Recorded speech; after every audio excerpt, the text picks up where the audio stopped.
Well, good morning, everyone. Welcome to week 2 of Leveraging Technology for All, and happy Tuesday to you. I hope you're having a good morning and off to a good work week, and that last week wasn't too overwhelming for you with your new class. As I told you before, I really love teaching this class. It's one of my favorite classes because it reminds us to think outside of the box. And a lot of times when we listen to what these students say in these videos or look at these lessons, we're like, whoa, wait a minute, I didn't make that connection before. In fact, in the last class that I was just in, students were all, that I just taught, students were all raving over this presentation with colors and sounds and interesting text. It was beautiful. But at the same time, I wrote, well, wait till you do Leveraging Technology for All and see if that's still going to work for all of your students. So, we're going to be looking at that two visual, presentations. So the YouTube video this week, I think, is really interesting with the young man talking about assistive technology and audio. Many years ago, and this story like really made an impact on me. One of my friends, I'm 53. And one of my friends is a little bit older than me, and he has dyslexia. But when he went to school, dyslexia was not diagnosed yet, and he struggled with processing and with reading, and therefore the teacher thought that he was being unruly and disruptive. And he told me this story about, I guess she had this refrigerator box that was her punishment box in the classroom, and she'd put him in the box. Can you imagine? But but 1970s, she'd put him in the box when she thought he was being bad because he wasn't able to follow along or process quickly enough when they were reading. And I guess one day he went home and told his father about it, and his father went to the class and destroyed the box. I guess it was this big drama. But when he told me that story, I was just like, oh my gosh, the things that people used to think before we realized what was going on. And the same thing's going to happen many years from now with us. They're going to look and go, why were they doing that when they could have done this? But, that really affected him, and that really affected how he felt about education, of course. And for many years, he felt that he was dumb because, and those are his words, because he wasn't able to process, the way he was. And this person is actually a very, very intelligent human being who's an amazing musician, an amazing woodworker, fantastic with his hands, good in his head. He just has a hard time processing writing, and he's learned to ask for help and work through it now that he's an adult. But that story I was always just so stunned by that. And so I'm so thankful today that we have things like, the SETT framework, which is basically, a collaborative decision-making process for assistive technology that takes in student environments, tasks, and tools. And that's something that you're going to be looking at, this week. And so anyways, I think that the YouTube video this week with the student speaking is really a good one. And I like what he says discussing the audio programs and audio technology. And one of the things that I do in my classroom for my reading and for my test taking, and the students have really been successful with it over the years that I've been doing it, is that I'm tying audio and visual into all of that.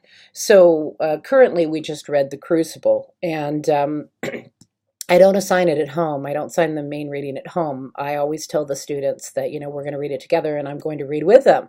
I'm not grading papers or working on the computer. I'm actually reading with them. I tend to move around the room and work on proximity and sit by, different people, not to be threatening, but just to be a presence and let them see that, I'm engaged in this reading as well. And so, we'll have the play in front of us. The textbook has the play, and it's consumable. So the students are allowed to write in it, which I think is also quite valuable as far as note-taking and being on the spot with it. And then I also use Audible. Now, there is audio within the book, but usually the audio within the book, and this, and the student talks about that with the one program, in the YouTube video, you get this Charlie Brown voice, like, whoa, whoa, whoa, whoa, whoa, whoa, whoa, and it's very slow, and it tends to be quite boring. And so I will often find what we're reading, and of course in literature these days, there's so almost everything is on audio. And so as we are reading the play, I will ask students to follow along. And I play Audible, and I usually try to find a really great performance. So for The Crucible, they have a fabulous one with Richard Dreyfuss and Stacey Keach and Michael York. The performance is wonderful. And so we'll go in small sections using the written text in front of us with the consumable where they can write as needed. Although I ask them not to when we're reading because that's too easy for them to get lost and then once again not be able to process information.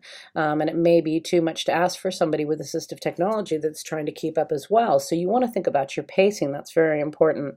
And then, so we'll only do like a section at a time with them listening. And then I also, as we go through, because of course actors' voices move quite fast through a play, I'll shout out line reads as we go. Not so much so that it distracts from what we're doing, but enough so that if they start to lose track, that they can find it. And as I'm doing this, I'm also looking around the room and I'm watching all of my students, but I'm specifically watching students that may fall into AT assessment, or students that may not have been assessed. This is the front line of us being able to see what's going on.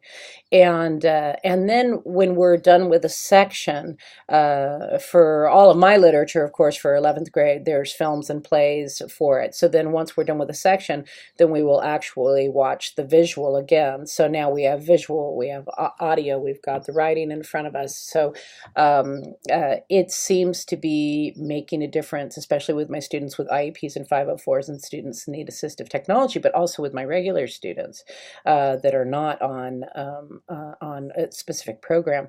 And then I do the same thing when I do testing. I make a PowerPoint of all my tests.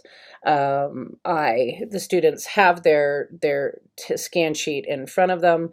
I put it up on I have a giant screen in my room. I do one question at a time.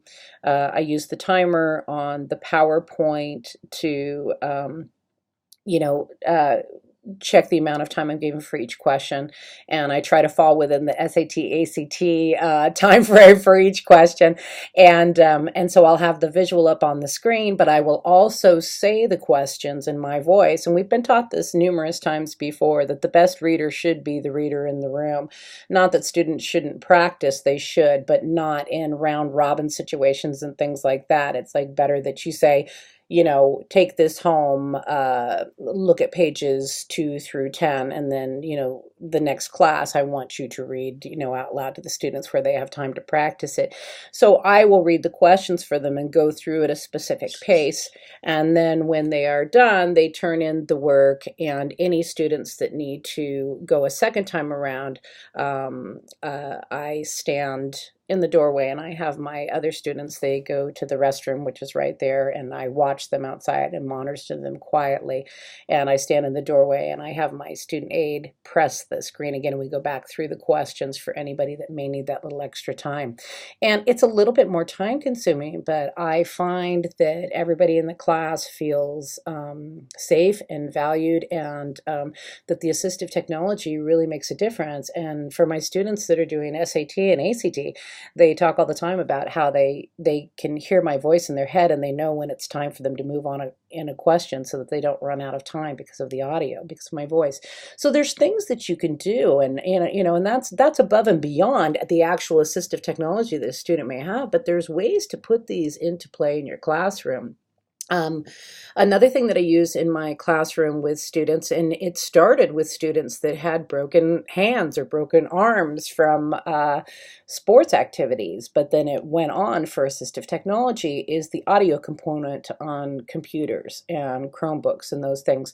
For students that may struggle with processing, it might be much easier for them to use the audio component, where they can go ahead and write their essays using audio. And many of us use that today too. I love to use it with my phone. I use audio all the time, although it often gets words wrong. But so there's all sorts of ways to tie it in advance, or start building it in your classroom, so that you're creating a classroom, a safe and soothing environment for students who may need assistive technology. And some students are very comfortable with their assistive technology, and some students get embarrassed about about things like this. And we all see this. I mean, they're children. This happens. I know students that just won't even wear their glasses because they don't want to look different in front of other people, or they're embarrassed to wear their glasses, which is their assistive technology. So things to think about, in your own classroom, and how can you build this in, to have this, warm and safe environment for students where they feel comfortable learning, and you make it a norm instead of an oddity, which unfortunately it's still there. Sometimes children can be very cruel. Sometimes people can be very cruel. And so we need to make sure that they know that assistive technology is something that, we all have forms of assistive technology that we need. So I think that you'll find this week quite interesting. Up, and now the little dogs are out barking, so that's my cue to get off the computer. So have a wonderful week. Everything's up on the blackboard. If you need me, text me or email me, and I'll get back to you right away. Talk to you later. Bye-bye.